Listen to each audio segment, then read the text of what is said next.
చెప్తా ఉన్నారు. ఏం సార్, ఏం న్యాయం ఇది? ఓకే ఓకే చర్చిద్దాం. పునిశెల గారు, న్యాయం అండి? పునిశెల గారు చర్చిద్దాం. వంశీ వర్మ గారు, గుడ్ ఈవినింగ్ అండి. Very good evening. ఏం జరుగుతుంది? అన్యాయంగా కేసులు పెడుతున్నారట, ఇష్టం వచ్చినట్లు చేస్తున్నారట. జగన్మోహన్ రెడ్డి గారి మీద కూడా ఈ రకంగా చేసిన వాళ్ళని కూడా అరెస్టులు చేయాలి అంటున్నారు. ఇప్పుడు మీకు అవకాశం వచ్చిందని మీరు చేస్తే మాకు అవకాశం వచ్చినప్పుడు దీనికి రెండింతలు ఉంటుందని చెప్పి రెగ్యులర్గా వాళ్ళు మాట్లాడుతున్న మాటలు. అది ఎటువైపు వెళ్తుంది? ఏం జరుగుతుంది? దీనికి పర్యవసానం ఏంటి? దీనికి ఫుల్ స్టాప్ ఏంటి? ఇలా ఒకరి మీద ఒకరి కక్షలో కార్పణ్యాలు పెట్టుకుంటే ఇది ప్రజలకు ఏమైనా ఉపయోగపడేదేనా? వర్మ గారు, గుడ్ ఈవినింగ్. మీకు, పెద్దలు కృష్ణాంజనేయులు గారికి, పుణ్యశీల గారికి, శివపార్వతి గారికి, 99 టీవీ వీక్షకులందరికీ కూడా సార్, ఇప్పుడు ఆంధ్రప్రదేశ్ రాష్ట్రంలో ఒక సోషల్ టాస్క్ ఫోర్స్ అనేది ఒకటి పెట్టాలి అని చెప్పేసి ముఖ్యమంత్రి గారు మొన్న జరిగినటువంటి ఒక మంత్రివర్గ సమావేశంలో చెప్పినటువంటి మాట. రాష్ట్రంలో జరుగుతున్నటువంటి పరిస్థితులతో పాటు ఇందాక సోదరి పుణ్యశీల గారు మాట్లాడుతా రాష్ట్రంలో జరుగుతున్నటువంటి పరిస్థితులను వదిలేసి ఈ సోషల్ మీడియాను ఒక్కదాన్నే పట్టుకుంటా ఉన్నారు, దీన్నే చెప్తా ఉన్నారు అని అంటా ఉన్నారు. కానీ రాష్ట్రంలో జరుగుతున్నటువంటి పరిస్థితులతో పాటు ఈ ఫేక్ న్యూస్ స్ప్రెడ్ చేయడానికి అవతల పార్టీ వారు ఎక్కువగా వాడుతున్నటువంటి సోషల్ మీడియాను కూడా కట్టడి చేయాలి అనేటటువంటి ఉద్దేశంతో చంద్రబాబు నాయుడు గారు మాట్లాడటం జరిగింది. ఆ తర్వాత రకరకాల అంశాలు ఉన్నాయి. ఏదైతే బచ్చలకూరి జోసెఫ్ అరెస్టు, ఆ తర్వాత వారికి సపోర్ట్ చేసినటువంటి ఒక యూఏపీఏ యాక్ట్లో అరెస్ట్ అయినటువంటి వ్యక్తికి సపోర్ట్ చేసినటువంటి వైఎస్ఆర్సీ పార్టీ అన్నీ మాట్లాడుకున్న తర్వాత ఇక ఈ ఫైనల్లీ నాగార్జున యాదవ్ గారి అరెస్ట్ విషయంలో కూడా సోదరి పుణ్యశీల గారు మాట్లాడుతూ ఒక పద్ధతి ఒక పాడు లేదా అరెస్ట్ చేయడంలో అని అంటా ఉన్నారు. మరి అరెస్టులు చేయడంలో పద్ధతులు పాడులు ఉంటాయని నేనైతే అనుకోవడం లేదు. ఏదైతే అతనికి 41A నోటీసులు సర్వ్ చేసిన తర్వాత వాటిని అనేకసార్లు అతను వయోలేట్ చేసిన తర్వాత మరి 2 సంవత్సరాలకు వచ్చి తీసుకెళ్ళినట్లుగా ఆ రోజైతే వాళ్ళైతే కోర్టులో చెప్పినటువంటి సందర్భం. 41A నోటీస్ ఆ రోజు సర్వ్ చేశారు. కానీ ఆ తర్వాత ఆయన విచారణకు హాజరు కావాల్సి ఉంది. విచారణకి ఇతను హాజరు కాలేదు అనేటటువంటి విషయాన్ని వాళ్ళు కోర్టులో చెప్పినట్లుగా నాకున్నటువంటి సమాచారం. తర్వాత మోస్ట్ ఇంపార్టెంట్ సార్, ఈరోజు నేను చాలా చూసా, టీడీపీ యాక్టివిస్ట్ అనేటటువంటి మా పేజ్లో ఒక రిజైండర్ ఇచ్చారు నిన్న. ఒక పొరపాటు వల్ల మా ఎడిటర్ చూసుకోకపోవటం వల్ల అదొక రిజైండర్ వేసేసి ఇది మళ్ళీ రిపీట్ అవ్వదు అని చెప్పేసి ఒక రిజైండర్ ఇచ్చారు. ఆ రావినీతుల సునీల్ అనేటటువంటి ఒక ఆర్టిస్టు, ఆయన కూడా క్షమాపణ చెప్పాడని చెప్పి నాకైతే తెలిసింది. నేను చూడలేదు, మా వాళ్ళు చెప్పారు. అయితే క్షమాపణ చెప్పలేదండి, ఎక్స్ప్లెనేషన్ ఇచ్చాడు అంతే. ఓకే సరే. అయితే సన్ ఆఫ్ సత్యమూర్తి బయట ఉంటుంది చూడండి, పీసీఆర్ మన దగ్గర బయట ఉంటుంది, ఒకసారి చెక్ చేయండి. ఈ లోపల మాట్లాడతారు వీళ్ళు. ఆ సునీల్ బయట ఉన్నదండి, నేను వినిపించడానికి ప్రయత్నిస్తాను. మాట్లాడు వంశీ. సన్ ఆఫ్ సత్యమూర్తి సినిమాలో ఒక డైలాగ్ ఉంది వర్మ గారు, మనం బాగున్నప్పుడు లెక్కలు మాట్లాడి బాగున్నప్పుడు విలువలు మాట్లాడకూడదు. చంద్రబాబు నాయుడు గారి మీద, లోకేష్ గారి మీద, బ్రహ్మణి గారి మీద, పవన్ కళ్యాణ్ గారి మీద, అతని భార్య మీద, పిల్లల మీద రామ్ గోపాల్ వర్మ అనేటటువంటి డైరెక్టరు కమ్మ రాజ్యంలో కడపరెడ్లు అనేటటువంటి ఒక సినిమా తీసి మా నాయకుల్ని కించపరిచినప్పుడు ఆ బైట్లు కట్ చేసి సోషల్ మీడియాలో పోస్ట్ చేసుకుని రాక్షసానందం పొందినట్టు వారు ఇప్పుడు బాధపడటానికి అర్హత లేదు వాళ్ళకి. సరే, వాళ్ళు చేశారని మేము చేయటం కాదు, మేము రిజైండర్ కూడా ఇవ్వటం జరిగింది. ఆ రావినూతల సునీల్ ఎవరైతే ఉన్నారో ఇది మళ్ళీ రిపీట్ అవ్వదు అని చెప్పడం కూడా జరిగింది. సో అప్పుడు పప్పు అని చెప్పేసి ఒక పాట కూడా పెట్టారు సార్. వీటన్నిటికీ ఫండింగ్ మళ్ళీ డిజిటల్ కార్పొరేషన్ నుండి వెళ్ళింది. జగన్మోహన్ రెడ్డి గారు ముఖ్యమంత్రిగా ఉండగా డిజిటల్ కార్పొరేషన్ నుండి వీటికి ఫండింగ్ వెళ్ళింది.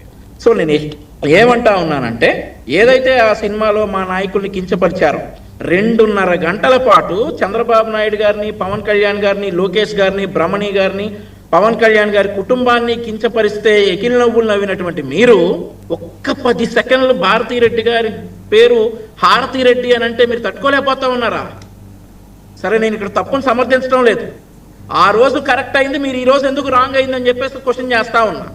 ఆ రోజు ఒక్కళ్ళన్నా ఈ కమ్మరాజ్యంలో కడపరెడ్లు అనే తప్పు ముఖ్యమంత్రిగా చేసిన చంద్రబాబు నాయుడు గారు పోలిన మనిషిని తీసుకొచ్చి ఆయన అవహేళనగా మాట్లాడటం తప్పు, లోకేష్ గారి కుటుంబం గురించి మాట్లాడటం తప్పు, లోకేష్ గారి కుమారుడు గురించి మాట్లాడటం తప్పు, ఇవన్నీ తప్పు అని ఏ ఒక్కళ్ళైనా మీలో ఖండించారా? ఒక్క 10 సెకండ్లు హారతి అనేటటువంటి పేరింటే తట్టుకోలేనటువంటి మీరు మరి 2.5 గంటలు ఆ రోజు ఏం చేశారు? లక్ష్మీ ఎన్టీఆర్ అని ఒక సినిమా, కమ్మరాజ్యంలో కడపరెడ్లు అనేటటువంటి ఒక సినిమా, వ్యూహం అనేటటువంటి ఒక సినిమా, ఇవన్నీ వచ్చిన తర్వాత వివేకం వచ్చింది అనుకోండి, అది వేరే విషయం. ఇన్నిసార్లు మీరు ఎంజాయ్ చేసినప్పుడు ఈసారి కూడా దాన్ని అదే స్ఫూర్తితోటి, క్రీడా స్ఫూర్తితో, సినిమా స్ఫూర్తితో స్కిట్ స్ఫూర్తితో ఎంజాయ్ చేయాలి. అంతేగాని మా భారతీరెడ్డి గారిని అంత మాట అనేస్తారంటే ఎవరు కూడా భారతీరెడ్డి గారిని అక్కడ కించపరచలా. భారతీరెడ్డి గారి క్యారెక్టర్ అసాసినేట్ చేయలే. అక్కడ భారతీరెడ్డి గారు ఒక క్యారెక్టర్, అదేదో హారతిరెడ్డి అని అన్నారు, దానికి రిజైండర్ కూడా ఇవ్వడం జరిగింది. అప్పుడు మరి నా క్వశ్చన్ ఏంటంటే, భారతీరెడ్డి గారు మరి మా అధినేతని చంద్రబాబు నాయుడు గారిని ఆవిడ ఎండీగా ఉన్నటువంటి ఒక న్యూస్ ఛానల్లో, ఒక న్యూస్ పేపర్లో ఆయన చేతిలో కత్తి పెట్టి నారాసుర రక్త చరిత్ర అని రాశారు. మా నాయకుడిని ఒక హంతకుడిగా చిత్రీకరించారు. మీ ఇంట్లో ఒక డెడ్ బాడీ లెగిస్తే మా నాయకుడిని ఒక హంతకుడిగా చిత్రీకరించారు. దానికి ఏమనాలి? ఎందుకు చేశారు భారతీరెడ్డి గారు ఆ పని? రిజైండర్ ఇచ్చారా ఈ రోజు వరకే? అది చంద్రబాబు నాయుడు గారు కాదు. ఆ హత్యకి మరి సంబంధాలు ఏంటో అనేది ఇంకా ఎంక్వైరీలో ఉంది. నేనైతే అన్ను మరి రిజైండర్ ఇంతవరకు ఇచ్చారా? ఇవ్వలా. ఒక మేజర్ న్యూస్ పేపర్, ఒక మేజర్ న్యూస్ మీడియా ఛానల్లో వచ్చినటువంటి వార్తలకు మీరు రిజైండర్ ఇవ్వరు. మీ ఇష్టానుసారం మా మీద రాస్తారా? మీ ఇష్టానుసారం మా మీద సినిమాలు తీస్తారా? ఒక్క 10 సెకండ్లు తట్టుకోలేకపోయారా? దీన్నే అంటారు మనం బాగున్నప్పుడు లెక్కలు మాట్లాడి, బాగున్నప్పుడు విలువలు మాట్లాడకూడదు. సో మీరు ఇంకోటి అడిగారు వర్మ గారు, దీనికి ఎండింగ్ ఎప్పుడు అని అడిగారు. మా నుండి రిజైండర్ ఇచ్చారు, ఈ రిపీట్ అవ్వు అని చెప్పేసి చెప్పారు. సో ఇది ఇంకా రిపీట్ అవ్వవు. నాగార్జున యాదవ్ అంశం ఏంటి? ఏమండి, నాగార్జున యాదవ్ అరెస్ట్ చేయడానికి కూడా మీరే కారణం అని కదా వస్తుంది. అదే సార్, నాగార్జున యాదవ్ అనేటటువంటి వ్యక్తి ఒకడు ఉన్నాడని చెప్పేసి చంద్రబాబు నాయుడు గారికి కానీ, లోకేష్ గారికి కానీ, పవన్ కళ్యాణ్ గారికి కానీ, రేవంత్ రెడ్డి గారికి కానీ తెలియదు.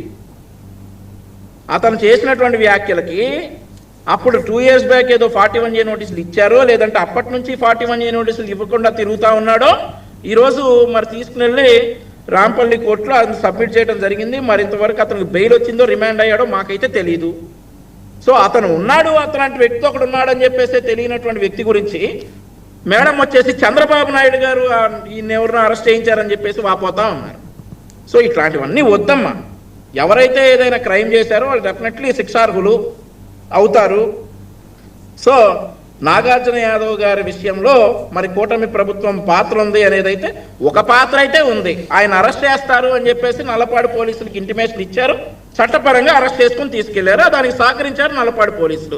మా ప్రభుత్వం ఆయన అరెస్ట్కి సహకరించింది. ఎందుకంటే పక్క రాష్ట్ర ప్రభుత్వం వచ్చేసి ఈ కేసులో ఇతను ముద్దాయి, ఇతను అరెస్ట్ చేస్తాను అని ఇంటిమేషన్ ఇస్తే నల్లపాడు పోలీసులు ఆ ఇంటిమేషన్ ని యాక్సెప్ట్ చేశారు. అంతవరకే ప్రభుత్వ పాత్ర ఉంది, కానీ కూటమి ప్రభుత్వానికి నాగార్జున యాదవ్ అరెస్ట్ లో ఎట్లాంటి సంబంధం లేదని చెప్పేసి చెప్తా ఉన్నా వర్మ గారు. Right, okay. శివపార్వతి గారు, పెద్ద డైరెక్టర్లు వాళ్ళు సినిమాలు తీస్తే జగన్మోహన్ రెడ్డి గారికి పాత్ర ఉంటుంది. అదే వంశీ గారు. అమ్మా సరేనండి, రాష్ట్రం అంతా చూస్తోందండి, ప్రజలు మనం ఏదో చెప్పేసి పరిస్థితి. జగన్మోహన్ రెడ్డి గారు ప్రొడ్యూస్ చేస్తే మీరు అసిస్టెంట్ ప్రొడ్యూసర్ గా ఉన్నారా? అసిస్టెంట్ ప్రొడ్యూసర్ గా ఉన్నారా? చూడట్లేదు. మేము చేస్తే మేము ఏం చేసినా సరే ఇస్తానండి. పులిశెల్ గారు ఇస్తాను, ఆవిడ మాట్లాడిన తర్వాత ఇస్తాను. మాట్లాడిన తర్వాత మీరు మాట్లాడారు. చెబుతా ఉన్నారు కాబట్టి ఆన్సర్ చేయాలిగా. శివపార్వతి గారు అంతా చూస్తా ఉంది, చూసింది రాష్ట్రం అంతా. ఈ పరిస్థితికి వచ్చారు ఈ రోజు. శివపార్వతి గారు, మీ వీడియో ఆఫ్ అయింది. ఇది ఒక డైలాగ్ ఒకటి నేర్చారు సార్, రాష్ట్రం అంతా చూస్తా ఉందని. చూస్తా ఉంది, ఓకే ఓకే, అన్ని చూసింది. 5 సంవత్సరాలు ఏం చేశారో మొత్తం చూసింది రాష్ట్రం. పులిశెల్ గారు మాట్లాడారు.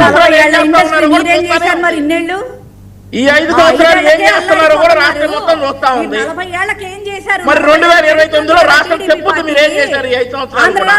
సార్ వర్మ గారు ఒక విషయం చెప్తా. 2026 జూలై 2 వరకే 2026 జూలై 2 వరకే కనీసం ఈసారి ప్రతిపక్ష హోదా అన్న తెచ్చుకోండి అని అన్నాం. మావిగన్ వర్సెస్ అమరావతిని ఎప్పుడైతే అన్నారో కనీసం సింగిల్ డిజిట్ కన్ఫైన్ అవ్వండి అని చెప్పేసి ఈ రోజు ఇదైంది. ఆ తర్వాత ఎప్పుడైతే ఈ కలియుగంలో రావణుడే గెలుస్తాడు, రావణుడే గెలిపిస్తామన్నారు, గ్యారంటీగా సింగిల్ డిజిట్ తప్ప మీకు వేరే ఆప్షన్ లేదని చెప్పి సందర్భం చెప్తా ఉన్నా. న్యాయం లేకపోతే కోర్టు చూసుకుంటుంది. దానికి సరే అమ్మా, కోర్టుకి వెళ్ళండి, ముందు వాయిదాలకు వెళ్ళండి. 3900 వాయిదాలు ఎక్కడారు కదా, వాయిదాలకు వెళ్ళండి, ముందు కోర్టు చూసుకుంటుంది. వాయిదాలకు వెళ్ళండి ముందు.